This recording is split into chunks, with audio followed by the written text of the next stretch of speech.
Buenos días, mi nombre es Gabriel Gil. El air staking o el apilamiento del aire permite una inhalación profunda, facilitando así el mayor flujo expiratorio máximo y un pico en el flujo de la tos. Esto puede facilitar la limpieza de vías respiratorias. También se puede definir como un método de insuflación pulmonar que requiere el uso de un inflador manual o ventilador de volumen portátil para proporcionar volúmenes superiores a la capacidad inspiratoria. Algunas de las indicaciones serían los pacientes con enfermedades pulmonares restrictivas, como las enfermedades neuromusculares, se benefician más con las maniobras AS.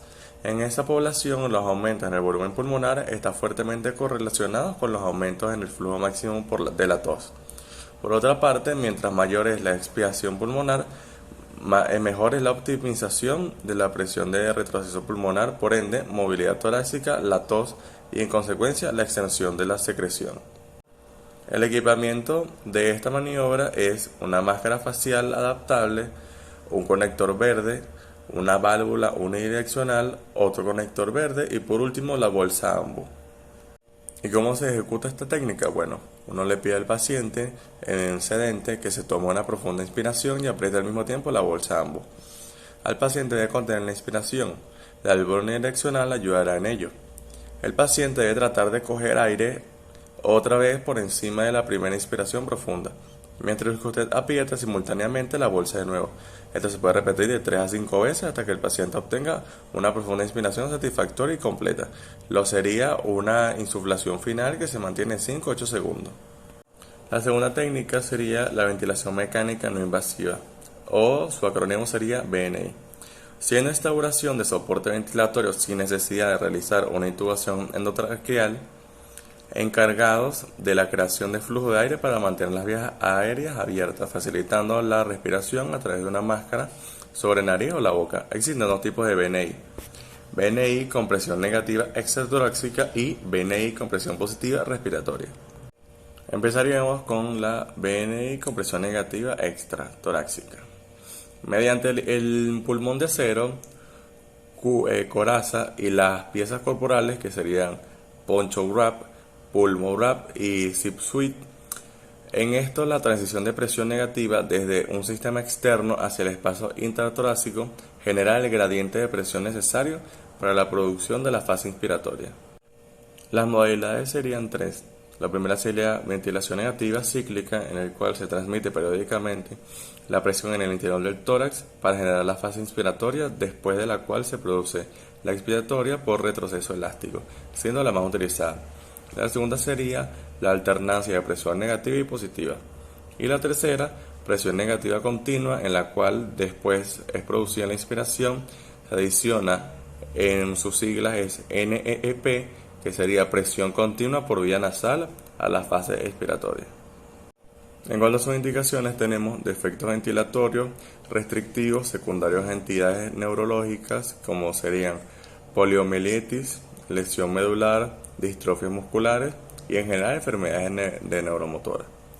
Se confiere una ventaja con respecto a la disminución de incidencia de infecciones asociadas a la intubación y o instrumentación de la vía aérea.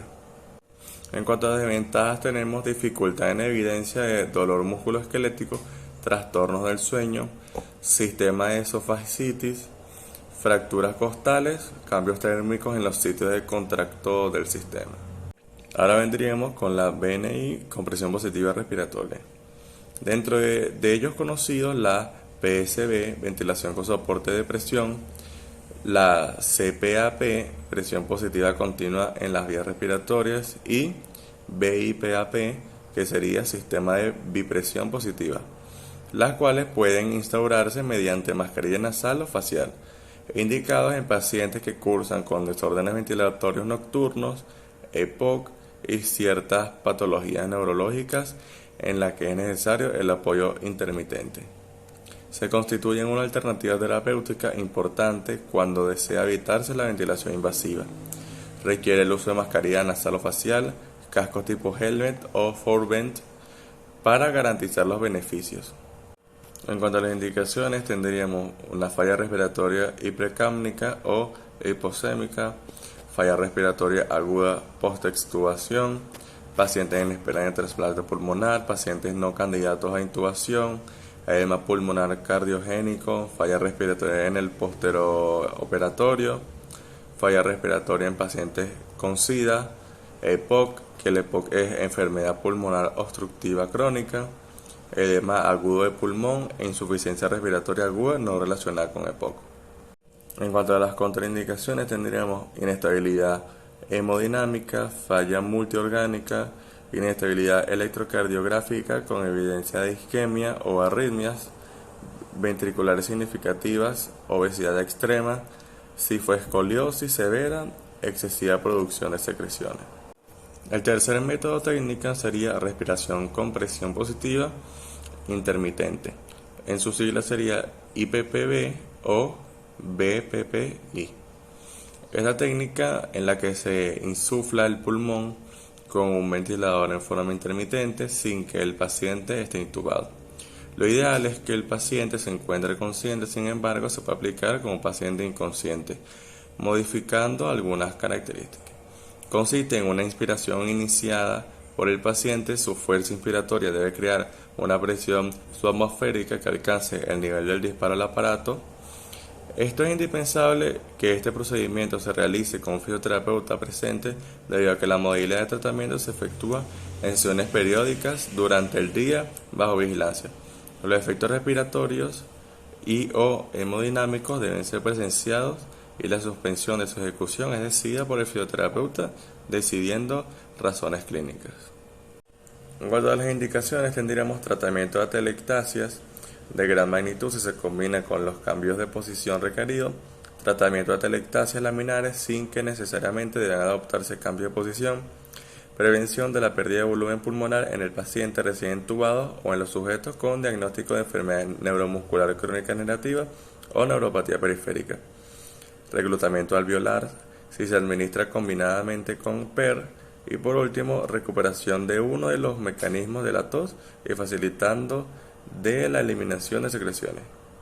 En cuanto a las contraindicaciones, tendríamos barotrauma no tratado, volutrauma, hemoptisis, tuberculosis pulmonar activa, fístula broncopulmonar, neumonía, estafiloxia, alcoholisis respiratoria, hipersulfolación pulmonar, estados hemodinámicos marginales y hipertensión intracraniana. ¿Cómo se ejecuta esta técnica? Bueno, alistar el equipo previamente esterilizado y llevado al paciente, incluyendo piezas de contacto con paciente.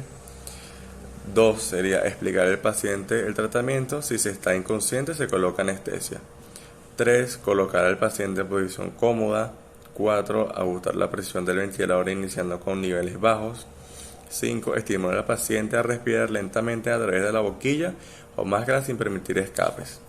6, una vez el ventilador cicle, el paciente suspenderá su esfuerzo inspirado y dejar que el aparato insufle sus pulmones. La fase expiratoria es pasiva. 7, se recomienda 100 insuflaciones por sesión con una frecuencia que varía entre cada hora y cada 8 horas. Y por último, se debe tomar tiempo, resultados y reacciones del tratamiento. Siempre deben vigilarse los signos de alcoholisis respiratoria aguda, mareos principalmente.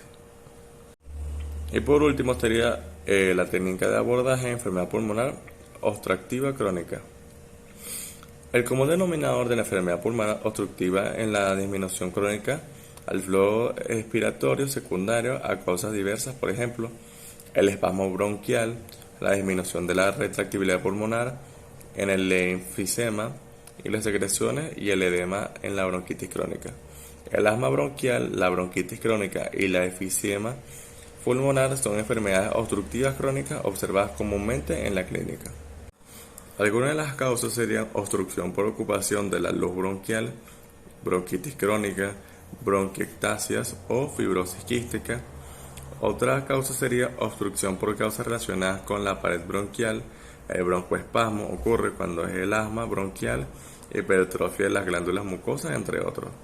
Y por último sería la obstrucción por causa externa en la vía aérea.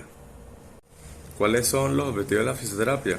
Reducir la obstrucción al flujo aéreo, mejorar la función muscular respiratoria, prevenir y tratar las complicaciones derivadas de la enfermedad y proveer un adecuado acondicionamiento físico.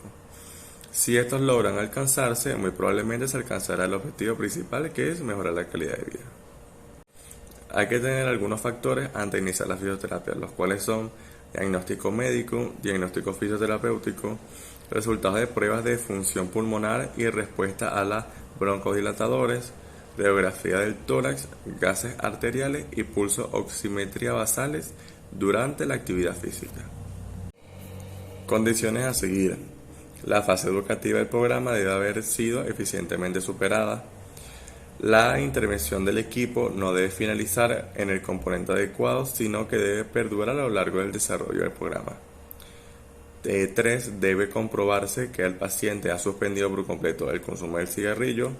4. No deben existir situaciones patológicas agudas que impidan el desarrollo del programa. 5. El paciente no debe estar suficientemente motivado para emprender el programa. Y 6. Debe garantizarse la financiación del programa para evitar su suspensión abrupta.